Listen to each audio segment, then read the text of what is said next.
Shakur finna fuck Tio up. I don't know. I'm telling you, Tio better wake the fuck up.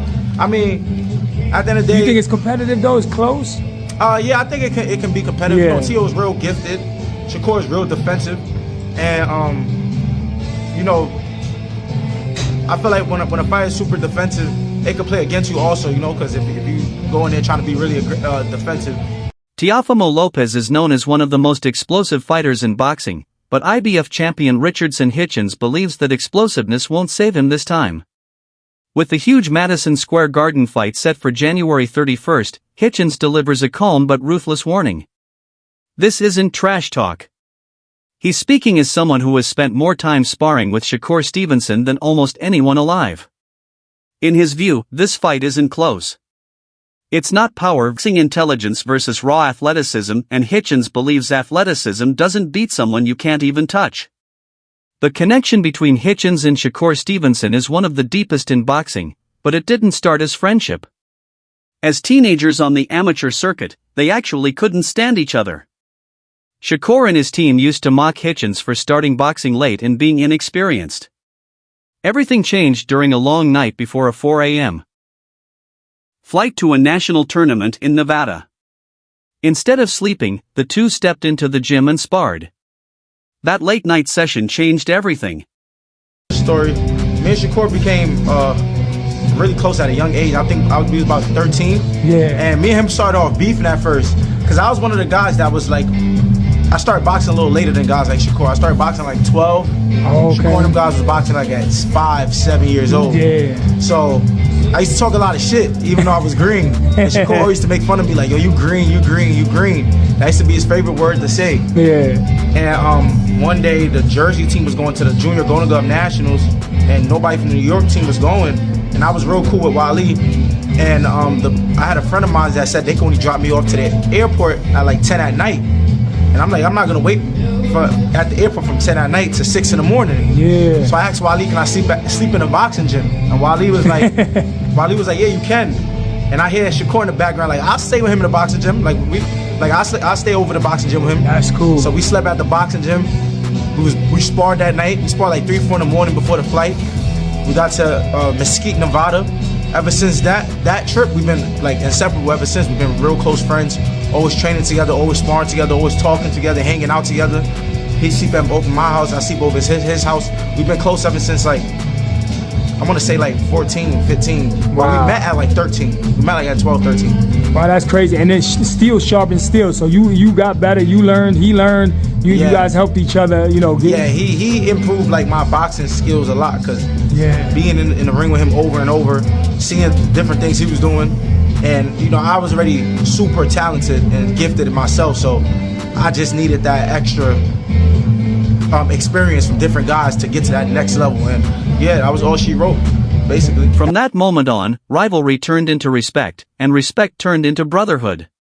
They sharpened each other for years, building world-class skill together. So when Hitchins talks about Shakur's level, it comes from thousands of rounds of real experience, something Teofimo doesn't have. Teofimo Lopez has tried to explain away the dominance by saying it's just gym chemistry. He claims Hitchins and Shakur only look elite because they're used to each other's styles. Hitchins completely dismisses that idea. He says that's just something fighters say when they can't close the... He told me that me and Shakur is used to each other. That's why I feel like it's different. He said Shakur not used to him. So in 2 weeks we'll see. Yeah, definitely. I mean, Tio is a 3.5. Tio, if you were supposed to somehow win, nigga, fight me.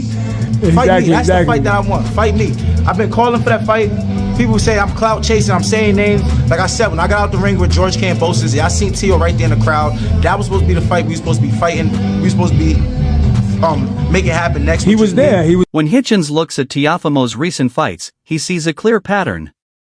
Whenever Teofimo faces a slick southpaw or a smart counter-puncher fighting off the back foot, the explosions disappear. Against Sandor Martin, Teofimo looked frustrated and confused. Against Jermaine Ortiz, many fans believe he was fortunate to get the decision. Hitchins points to those fights as proof. If fighters who aren't on Shakur's level could make Teofimo look ordinary, what happens when he faces one of the best defensive minds in boxing today? Hitchins has watched Shakur evolve into a generation. You were supposed to somehow win, nigga. Fight me. Fight me. That's the fight that I want. Fight me. I've been calling for that fight. People say I'm clout chasing, I'm saying names. Like I said, when I got out the ring with George Kambosos, I seen Teo right there in the crowd. That was supposed to be the fight we were supposed to be fighting. We were supposed to be make it happen next. He was there at Madison Square Garden. You called out him and Devin. Exactly, which was me and Teofimo. We were supposed to make the fight happen. We got the same manager. But that was the fight that we was aligning to make happen. And, Shakur jumped in there and kind of, intercepted my shit. But it's cool, though. If Teo get the job done, I'm here, which we know. The rivalry between Hitchins and Lopez has spilled onto social media, where Hitchins hasn't held back. He regularly calls Teofimo easy work and questions his boxing IQ. Hitchins accuses Teofimo of chasing fame and big names instead of real technical challenges. This isn't just online noise. Hitchins truly wants Teofimo exposed on the biggest stage. In his eyes, Teofimo has been carried by highlight moments and friendly scorecards.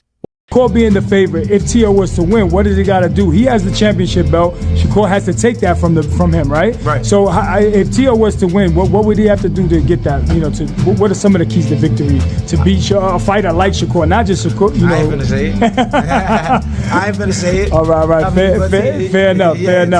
Teo's been doing his whole life, so yeah. I think he's training with Mike Tyson, old trainer. I heard. Oh, okay. Yeah. So I forgot the guy's name. I know his name, but it's Ronnie Shields. Not Ronnie Shields. Okay. But Stacey McKinley, I think. Stacey McKinley. Okay.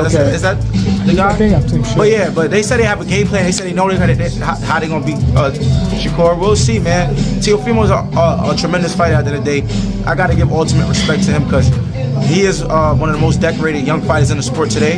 And it's not gonna be an easy task for Shakur, but I just feel like Shakur, when it comes to boxing, Teofimo's not better than him, so it is what it is. Definitely. Well, that's still a fight that you could have in the future with Teofimo, and obviously Devin Haney.